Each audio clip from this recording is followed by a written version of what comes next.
Hello and welcome to another episode of r/ProRevenge. My name is Ryan, the official host here on Reddit Voice, and I look forward to bringing you guys today's top stories.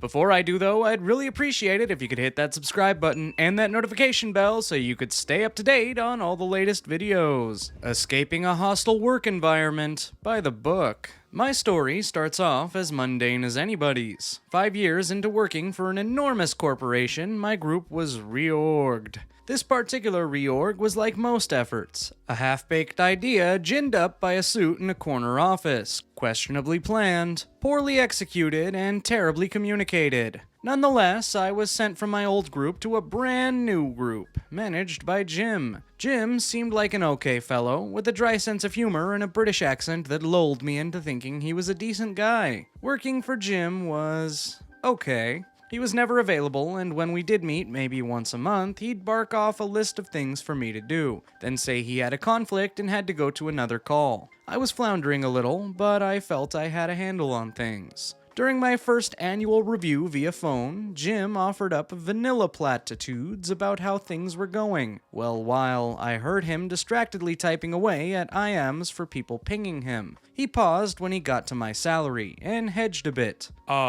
So I got you a small increase. I couldn't get you much. To be frank, I'm not going to question how anyone arrives at their salary, but you make far more than any other people on my team. It was awkward, but not the first time I've had such a pointed salary discussion with a male manager. It's never been a talking point with any of the women who'd managed me, and I'd wondered if he had made one of those comments to me if I were a man. I've managed teams over the years and noticed the women on my team seem to make less than their male counterparts. So I get I'm an anomaly, but I'm a high performer in a 25-year uninterrupted career, as I've never chosen to have children. I've worked hard for my salary, and I'm proud of it. I could get hired elsewhere at this salary in my market easily given my experience, qualifications, and certifications. Shortly after our review, Jim moved up to work with my primary group of business partners, leaving me with no manager, just a two-up manager I'd never met or spoken to. And that's when shit hit the fan. Unbeknownst to me at the time, my salary was brought up in a discussion with his new team, the fine ladies who were managers of the teams I had worked with in my business partner group. As it's been relayed to me, Jim didn't blurt out the specific details, of course, but when one of the women complained about something I'd done, Jim said he was surprised there were issues because I was the highest paid person on his now former team. He poisoned the well quite nicely for me. Going back through my emails, I could pinpoint the date and time the remark was said, because the tone of every single one of those managers changed as if on a dime. If I asked a question, I was berated because, "You're our most senior analyst. You should know that."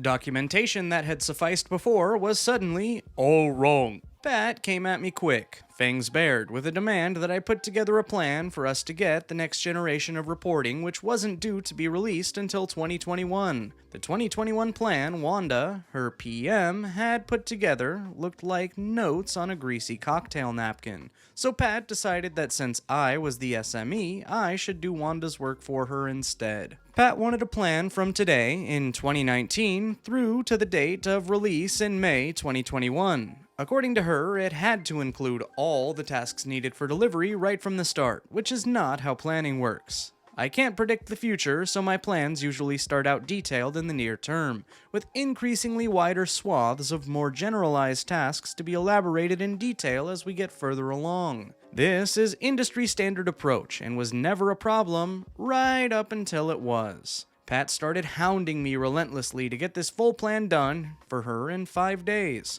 which would have been an impossible task under the best of circumstances. Nonetheless, I put together a 2,000-line long plan, working evenings and over the weekend, because my arms had been in pain for several months from typing at my home office, and I had to take frequent breaks from the pain. Note: I had been made a remote employee against my will, and when I was reorged, I started asking for a desk back at work. Jim always dismissed my request, saying there was no space. So I spent over $1,500 on an ergonomic chair and desk for my home to try and make typing easier, but my arms still hurt anytime I sat at the keyboard for more than a half hour. I had to backburner my more immediate, pressing work for upcoming releases in the next couple of months, because Pat told me I had to prioritize her work over everything else. I had no manager to help redirect my priorities back to my other work, and when I tried to say it would have to wait until I finished my more pressing work, Pat sighed and bitterly said in front of half a dozen people, including Wanda, "So you're our most senior SME, and you're telling me you can't do the work?"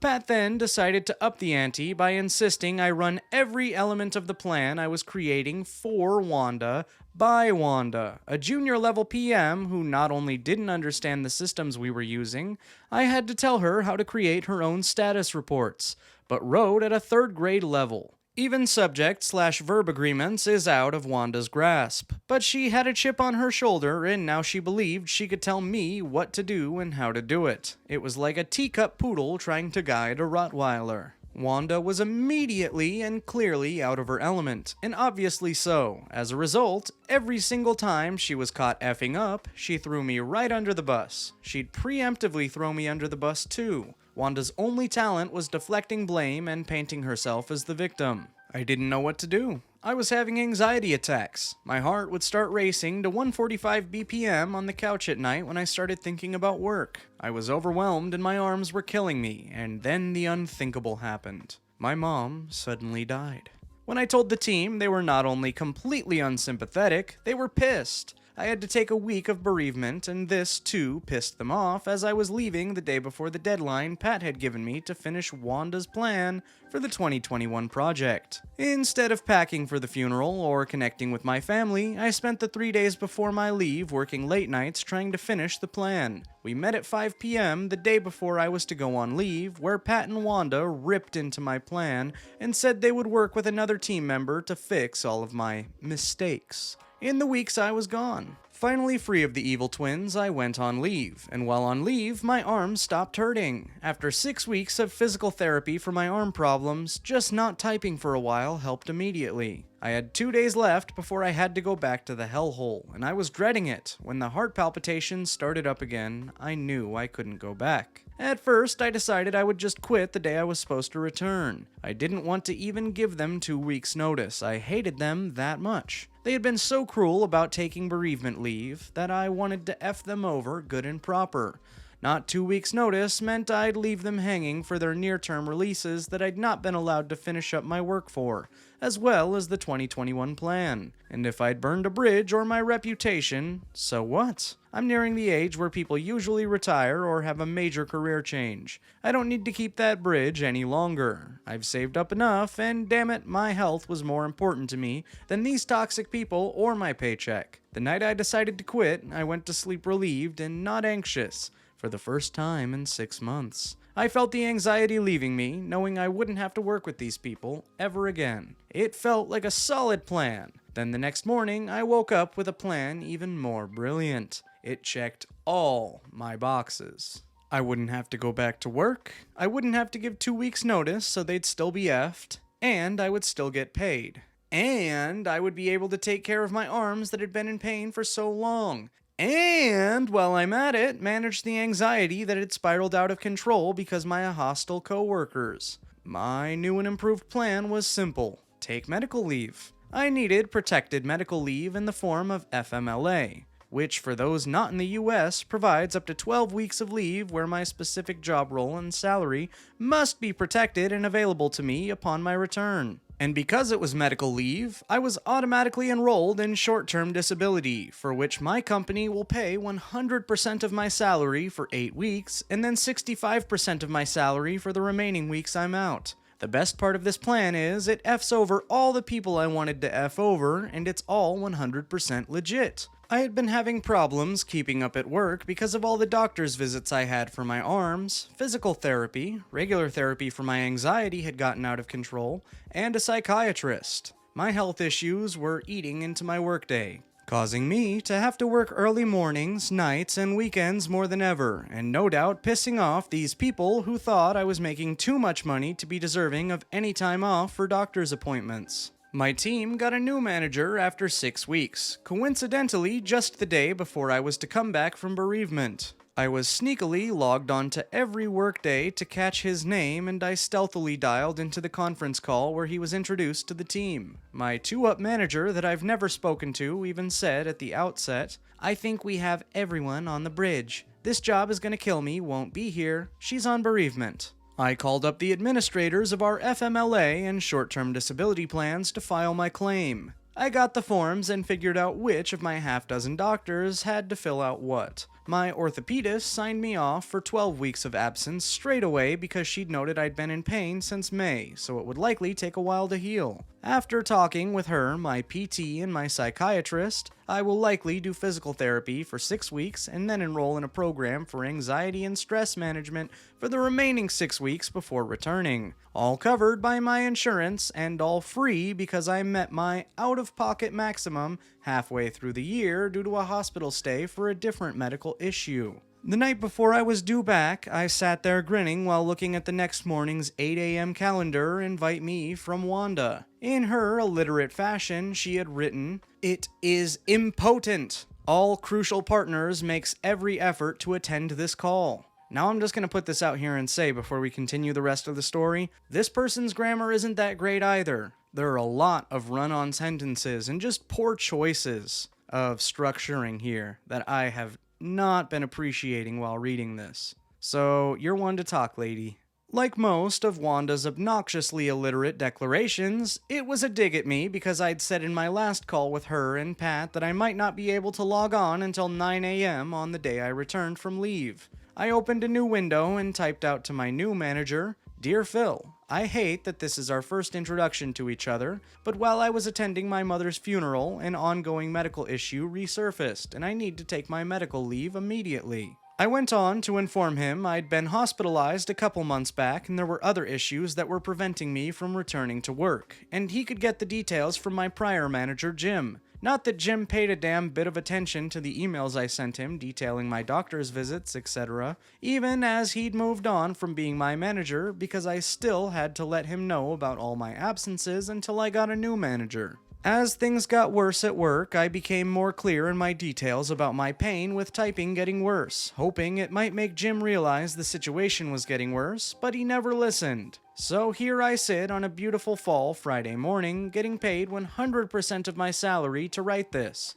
Jim wasn't happy about my salary when I was working for him. I wonder how happy he is about my salary knowing I'm not having to work for it right now. When I return, I won't be on the 2 projects with the upcoming releases. One will already release. The other will release less than 4 weeks after I come back, so they're effed on that. I wonder if they've figured out the test documents for November haven't been signed off on yet. I was supposed to finalize them for sign-off, but Pat forced me to prioritize Wanda's 2021 project over the November work, so the test documents are still sitting locally on my work desktop untouched. I will also be returning with a requirement for accommodations, which I'm now entitled to, as I've learned I qualify for them under the ADA. No more telling me I have to work from home or hunch over a table in the break room. If I want to be in the office, I'm working with an occupational therapist to draft up what those accommodations will be. But a height-adjustable desk, 2 large monitors, and a distraction-free workspace are the top-line requirements. Meanwhile, my treatment plans include exercise, trail walks, both regular therapy and physical therapy, and a weekly massage as well. I have added in long visits to the library and read all the books I've been wanting to catch up on, and nice lunches a couple times a week to the mix. Several times throughout the day, I'll look at my watch while walking the trails with my dog, or just relaxing, and I smile broadly thinking about Pat and Wanda's impotent project plan for 2021. Wonder what poor sod they've roped in to help her finish it now. I still may just quit right after I return, or they can just fire me. I'd be indifferent about it, but at least this way I'll have milked 12 more weeks of pay out of these arseholes, while benefiting from all the free medical and emotional assistance my insurance plan can buy. They say living well is the best revenge, and I can't think of a company or a group of people who deserve my ProRevenge more. TLDR, a-hole boss moves to new role, poisons the well with my business partners by telling them I was the highest paid person on his prior team. They set out to make my life so miserable I almost quit. I decide instead to F them over by the book. taking a much needed extended medical leave, leaving them hanging for a while on their upcoming releases, all the while still collecting that highest paid salary for a good long while. Now that we've reached the end of this particularly long ProRevenge, I'd like to do things a bit differently and ask you a question. Do you think this particular user was in the right, or do you think of them more as a bit of an entitled a-hole? On one hand, they claim that they were in a hostile work environment and needed to escape. However, on the other hand, provided no real proof of such, so it's really just word to mouth at this point. If you're the highest paid person on the team, should you not be responsible for the most work? And to complain that your arms hurt after sitting at a keyboard for more than half an hour. It takes more than a half an hour just to record one of these stories before any kind of editing goes into them. I get that I'm not an old lady like you/this job is gonna kill me, but 30 minutes is an insignificant amount of time to be working at any company, let alone a typing job behind a $1,500 chair. I can honestly say after reading hundreds of these stories over the span of 2 different channels that not everyone in the ProRevenge sub is deserving of their revenge. So I ask you, was this truly justified, or are you on the side of the employers? Let me know about it in the comments section below. I'm interested to get your guys' take, really. Now that that's off my chest, I guess it's time to do the outro. As always, my name's Ryan, the official host here at Reddit Voice, and I look forward to bringing you guys today's top story. If you liked it, be sure to leave a like and also subscribe so you could stay up to date on all the latest and the greatest. And if you got nothing better to do, check out our playlist. We got lots of good stuff to hold you over until tomorrow's video.